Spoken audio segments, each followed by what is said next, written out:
સ્વસ્થ રહેવાના 73 ઉપાય। સ્વાસ્થ્યને સ્વસ્થ રાખવું હોય તો ભાત ખાધા પછી દૂધ ન પીવું, ટેટી કે તરબૂચ ખાધા પછી પાણી ન પીવું જોઈએ, તેનાથી કોલેરા થઈ શકે છે। રોજ થોડું જીરું ખાવાથી કિડની સાફ થાય છે। આદુનું પાણી પીવાથી શરીરમાં જમા થયેલું લોહી ફરવા લાગે છે। વધુ પડતી ચા પીવાથી વારંવાર પેશાબ થાય છે। જો તમારા પગની એડીમાં તિરાડ પડી ગઈ હોય તો સરસવના તેલમાં થોડી હળદર ભેળવીને લગાવવાથી એડી ઠીક થઈ જશે। ગોળ સાથે ભાત ખાવાથી કફ અને ગળામાં ખરાશ જેવી સમસ્યા ક્યારેય થતી નથી। તુલસીના પાન ખાવાથી પેશાબ કરતી વખતે થતી બળતરામાં રાહત મળે છે। ચા પીતા પહેલાં તરત જ ઠંડુ પાણી ન પીવું જોઈએ, તેનાથી માથું ગરમ થઈ જાય છે। ધાણાનો રસ લગાવવાથી માથાની ટાલ પર વાળ ઉગવા લાગે છે। હૃદયને સ્વસ્થ રાખવા માટે ગ્રીન ટીનો ઉપયોગ ફાયદાકારક છે। આપણે માથાની નીચે ઓશીકું રાખવાનું ટાળવું જોઈએ, તેનાથી આપણી કરોડરજ્જુ અને ગરદનને તકલીફ થઈ શકે છે। જો શક્ય હોય તો તમારા માથા નીચે સુતરાઉ કાપડ મૂકો। કબજિયાત હોય તો માખણમાં જીરું ભેળવીને ખાઓ। તજનું સેવન કરવાથી પેટના દુખાવામાં રાહત મળે છે અને જૂની ઉધરસમાં પણ રાહત મળે છે। જે લોકો જમ્યા પછી સ્નાન કરે છે તેમની ત્વચાનો રંગ કાળો થઈ જાય છે। ગોળમાં અનેક ઔષધીય ગુણો છે।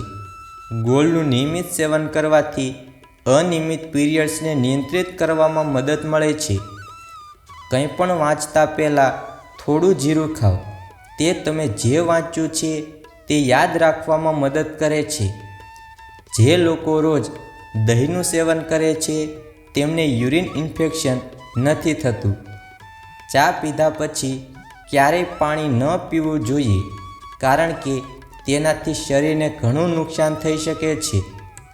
જો તમે જમ્યા પછી તરત સૂઈ જાઓ છો તો ખોરાક બરાબર પચતો નથી અને કાન પણ ઝડપથી બહેરા થવા લાગે છે। જે વ્યક્તિ પેશાબ બંધ કરે છે તેને લકવો થઈ શકે છે અને તે પેટ સંબંધિત અન્ય ઘણા રોગોનું જોખમ પણ ધરાવે છે।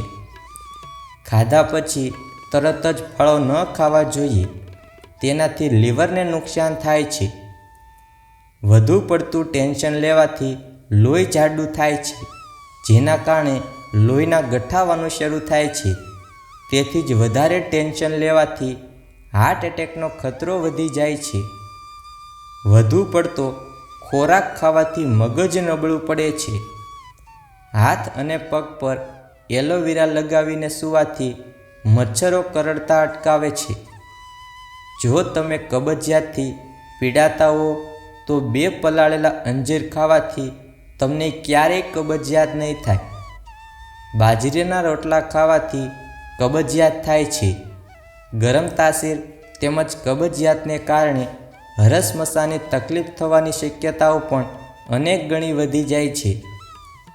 સફરજન ખાવાથી રાત્રે વારંવાર પેશાબ આવવો બંધ થાય છે। જો તમારે સ્વસ્થ અને સુંદર રહેવું હોય તો તમારા આહારમાં રોટલી અને ભાતનું પ્રમાણ ઓછું કરો અને વધુને વધુ ફળો ખાઓ। મધ અને તજના સેવનથી કબજિયાત, ગેસ, એસિડિટીમાંથી રાહત મળે છે અને કોલેસ્ટ્રોલ પર કામ કરે છે। આયુર્વેદ અનુસાર જો તમે આંતરિક નબળાઈ અનુભવાઈ રહ્યા છો તો તમારે દૂધ સાથે શિલાજીતનું સેવન કરવું જોઈએ। લીલી ઇલાયચી ખાવાથી છાતીની બળતરામાં રાહત મળે છે। જો તમને પીરિયડ્સ દરમિયાન તમારી પીઠમાં તીવ્ર દુખાવો અથવા જકડતા હોય તો તમારા માટે શારીરિક શ્રમ કરવાનું ટાળવું વધુ સારું રહેશે, નહીંતર તમારા શરીરમાં આ દુખાવો વધુ વધી શકે છે। ડુંગળીનું અથાણું ખાવાથી એનિમિયા મટે છે। જો તમે મચ્છરોથી પરેશાન છો તો સૂતી વખતે તમારી પાસે મીઠાનું પાણી રાખો, આખી રાત મચ્છર તમારાથી દૂર રહેશે। જો આપણે રાત્રે ભાત ખાઈએ તો આપણને ઊંઘમાં તકલીફ થઈ શકે છે.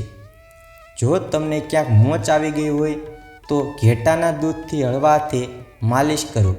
તમારી મોચ સંપૂર્ણ રીતે ઠીક થઈ જશે અને દુખાવો પણ દૂર થઈ જશે. ગરમીને કારણે એલર્જી હોય તો દહીંમાં કાકડી ભેળવીને ખાઓ. એલર્જીથી રાહત મળશે. કાળા જીરાના તેલથી શરીર પર માલિશ કરવાથી હાડકાં મજબૂત થાય છે. જ્યારે તમે છીંક આવવાનું શરૂ કરો છો ત્યારે તમારું માથું નમાવો અને તમારી યાદશક્તિમાં સુધારો થવા લાગશે.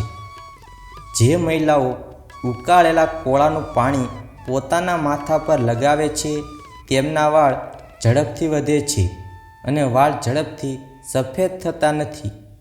નારિયેળના તેલમાં લીંબુનો રસ ભેળવીને લગાવવાથી શરીરની ખંજવાળ મટે છે. ડુંગળી કાપીને બીજા દિવસે ઉપયોગ માટે રાખવાથી પેટના રોગો થશે. રાત્રે તાજી હવામાં સૂવાથી વ્યક્તિનું મગજ સારું કામ કરવા લાગે છે. જો તમને તમારા ઘૂંટણમાં દુખાવો હોય તો તમારા આહારમાં સલાડ તરીકે કાકડીનો ઉપયોગ કરો. કાચી હળદરનું સેવન શરીર પર ઈજાના કિસ્સામાં ખૂબ જ ફાયદાકારક સાબિત થાય છે. કુંવારપાઠાનું પાણી ગરમ કરીને માથા પર લગાવવાથી માથાનો દુખાવો દૂર થાય છે. રોજ રાત્રે વહેલા સૂવાની આદત પાડો. તેનાથી આંખોની રોશની તેજ થાય છે અને મગજ પણ મજબૂત બને છે. દાડમના દાણા ખાવાથી શરીરની વધારાની ચરબી ઓગળે છે. નખ કાપ્યા પછી પગના અંગૂઠામાં સરસવનું તેલ લગાવો. તેનાથી તમારી આંખોની રોશની ઓછી નહીં થાય. 4 ચમચી દેશી ઘીમાં થોડું કેસર ભેળવીને રાત્રે સૂતા પહેલાં લેવાથી કબજિયાતની સમસ્યા દૂર થાય છે. દરરોજ દહીં જલેબીનું સેવન કરવાથી ત્વચા હાઇડ્રેટ રહે છે. સાથે જ ચહેરા પર પિમ્પલ્સ અને ટેનિંગની સમસ્યા હંમેશા દૂર રહે છે. કોળાને કાપીને આંખો પર લગાવવાથી આંખોની રોશની વધે છે. સ્તનપાન કરાવતી સ્ત્રીઓએ ઠંડી વસ્તુઓનું સેવન ઓછું કરવું જોઈએ. બ્લેકબેરીનો ઉપયોગ દાંતની સમસ્યાઓ અને શ્વાસની દુર્ગંધ દૂર કરે છે. જો તમને તમારા દાંતમાં ખાટાશ લાગતી હોય તો બદામ ખાઓ. ખાટાશ દૂર થઈ જશે. ઈસબગુલ પાવડર પાણીમાં અને થોડો લીંબુનો રસ ભેળવીને પીવાથી વજન ઘટાડવામાં મદદ મળે છે. મલાઈમાં થોડો લીંબુનો રસ ભેળવીને રાત્રે સૂતા પહેલાં હોઠ પર લગાવો. તેનાથી તમારા હોઠની કાળાશ દૂર થઈ જશે. મોટી એલચી ખજૂર સાથે ખાવાથી વૃદ્ધ સ્ત્રી પણ જુવાન દેખાય છે. દરરોજ સૂતા પહેલાં તમારા પગના તળિયા અને હથેળીઓને તેલથી માલિશ કરો. આ તમને ઘણી બીમારીઓથી બચાવશે. મગજમાં ગરમી લાગે તો તરબૂચ ખાઓ. મગજને ઠંડક આપે છે. ચહેરા પર કરચલીઓ અને ફ્રિંકલ્સ દેખાવા લાગ્યા હોય તો કાકડીનો રસ થોડા દિવસો સુધી લગાવો. તેનાથી ફાયદો થશે. ચીકુનું શેક બનાવીને પીવાથી દ્રષ્ટિ સુધરે છે અને શરીર પણ ફિટ રહે છે. ચણાનું શાક ખાવાથી વૃદ્ધાવસ્થામાં પણ શરીરમાં શક્તિ જળવાઈ રહે છે. રાત્રે સૂતા પહેલાં લસણની પેસ્ટને પેટ પર લગાવવાથી પેટનું ફૂલેલું મટે છે. ચહેરા પર ટામેટાં કાપ્યા પછી અડધા ટામેટામાં થોડો કોફી પાવડર ઉમેરીને હળવા હાથે 1-2 મિનિટ સુધી મસાજ કરવાથી ચહેરો ચમકદાર બને છે. જે વ્યક્તિ વધારે વિચારે છે અને ટેન્શન લે છે તેના ચહેરા પર કરચલીઓ દેખાવા લાગે છે. લાકડાના કાંસકાનો ઉપયોગ કરો. આનાથી વાળ તૂટવા ઓછા થશે અને મજબૂત રહેશે. થોડી હળદરમાં એલોવેરા મિક્સ કરીને લગાવવાથી ચહેરાના ડાઘ દૂર થાય છે.